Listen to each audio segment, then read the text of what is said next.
का खालसा वाहेगुरु जी की फतेह। आखिर सिखों को फंडिंग कहां से आ रही है? सारे लोग पूछ रहे हैं फंडिंग कहां से आ रही है। ये बात तब क्यों नहीं पूछी जब लाखों हिंदू केदारनाथ की बाढ़ में बह रहे थे, भूखे मर रहे थे, तभी ये खालसा पंथ खड़ा हो गया था सारे हिंदुओं के लिए, लाखों लोगों के लिए, लंगर की सेवा के लिए। तब किसी ने ये सवाल नहीं किया। जब केरल में बाढ़ आई तब किसी ने ये सवाल नहीं किया। निरंतर 4 महीने जो लॉकडाउन में सिखों ने जो है पूरे भारत की, देश और विदेश की, जहां तक कि कनाडा के जो है कनाडा तक के जो राष्ट्रपति है उसने भी सिखों का एहसान माना, लेकिन हम हिंदुओं ने फिर भी वो एहसान नहीं माना। और आज हम पूछ रहे हैं कि सिखों के पास फंडिंग कहां से आ रही है। अगर इन्होंने अपने लिए अगर आज पहली बार देश में ऐसा हुआ है कि कभी भी सिखों ने जो भी है बाबे नानक के लंगर की सेवा दी है तो अपने लिए कभी नहीं, हमेशा और हमेशा जरूरतमंदों के लिए दी है। आज भी उनकी नजर में वो जरूरतमंद ही है। सिखों के कदम रखने से पहले ही लंगर पहुंच जाता है, भंडारा पहुंच जाता है। सिख कभी भीख नहीं मांगते हैं, कभी इनको मांगने की जरूरत नहीं पड़ती है। सिखों को फंडिंग हो रही है, खुद श्री अकाल पुरख कर रहे हैं, बाबा नानक कर रहे हैं, वो फंडिंग कर रहे हैं। सिख कौम एक अमीर कौम है। सिखों के पास 10 गुरुओं का आशीर्वाद है। ये पैदा होते ही 10 गुरुओं का आशीर्वाद मिल जाता है। हम हिंदुओं के पास एक गुरु का आशीर्वाद नहीं है।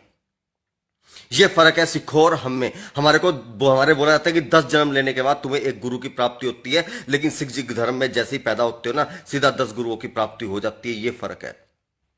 ये 2% सिख है, ये 2% सिख है जो 98% भारतीयों को और विदेशियों को पालने का दम रखते हैं। लेकिन हम 98% होकर भी सिखों के साथ कभी कंधा मिलाकर कभी नहीं चलते। जब ये लंगर लगाते हैं तो सिख कौम बहुत अच्छी, सिख कौम बहुत अच्छी, सिख कौम बहुत अच्छी, लेकिन जब ये हक की बात करते हैं तो ये तो गद्दार बन जाते हैं। वही बात आ गई कि सिख हिंदुओं के लड़े तो फरिश्ते कहलाए, देश के लिए लड़े तो शहीद कहलाए। जब इन्होंने अपने हक की बात कर दी तो तुम लोगों ने इनको खालिस्तानी कभी बोल दिया, कभी आतंकवादी बोल दिया।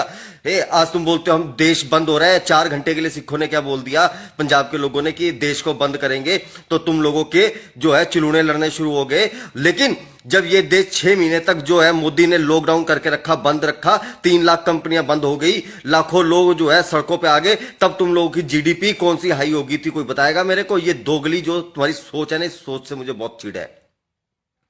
ये सोच जो नोटबंदी के टाइम जो है 1.5 महीने तक सारे लोग 10-10 रुपए को तरसते रहे, तब तुम लोगों ने किसी ने विरोध नहीं किया। लेकिन अगर किसानों ने अपने हक और सच की मांग करने के लिए 1 दिन के भारत बंद करने की ऐलान कर दिया, वो भी 4 घंटे के लिए, तो तुम लोगों ने विरोध करना शुरू कर दिया कि हम साथ नहीं है।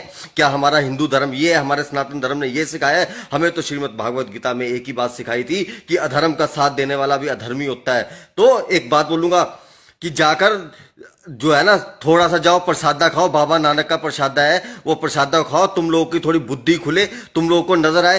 धिक्कार है यार, आज मैं अपने हिंदू कौम को बोलता हूं कि तुम लोगों के ऊपर धिक्कार है यार, कि जिन लोगों ने तुम आज जो केस करते फिर रहे ना, जसविंदर भल्ला पे केस करते फिर, उनसे एक बात पूछता हूं, भगवान शिव शंकर के साथ हर हर लगा था, उसके बाद शिव शंकर ने अधिकार दिया था हर हर गंगे का, लेकिन तुमने हर हर मोदी बोलना शुरू कर दिया। तुम लोगों को तब शर्म नहीं आई बिल्कुल भी, 1% भी।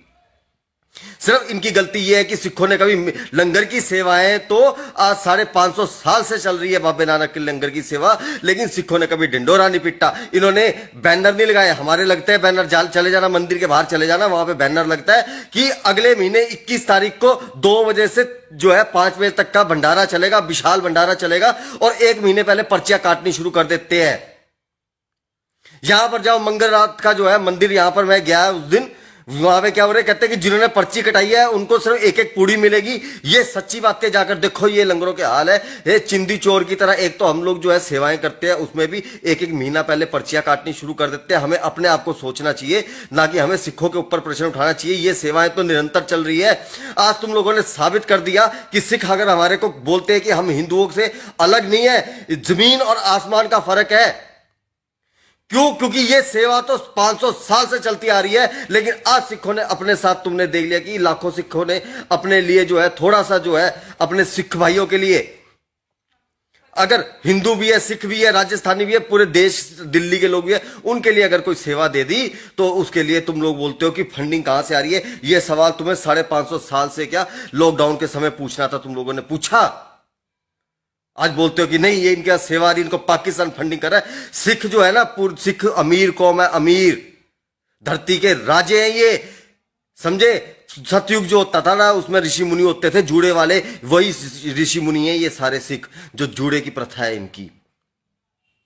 तो ये फालतू बकवासबाजी अपनी बंद रखो, ठीक है ना। और जो लोग सवाल कर रहे हैं 10 रुपए की, जिन लोगों ने मक्खी खरीद कर मारकर नहीं मारी होगी, वो लोग बोलते हैं कि आज सिखों ने जो है कहां से इनके पास फंडिंग आ रही है। तुम्हारी औकात है पूछने की? मुकाबला है तुम्हारा?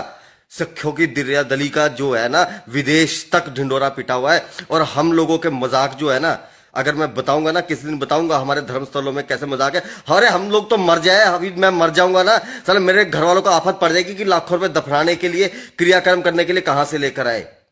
हमने जो अपने धर्म की लूट खसूट बनाई हुई है ना, बस फर्क ये है किसी की ईमानदारी से चले तो तुम्हें लग रहा है ये बाबे नानक का लंगर है, इस पे किंतु परंतु ना करो, तुम्हारे खुद के घरों के बर्तन खाली खड़कने शुरू हो जाएंगे, याद रखना।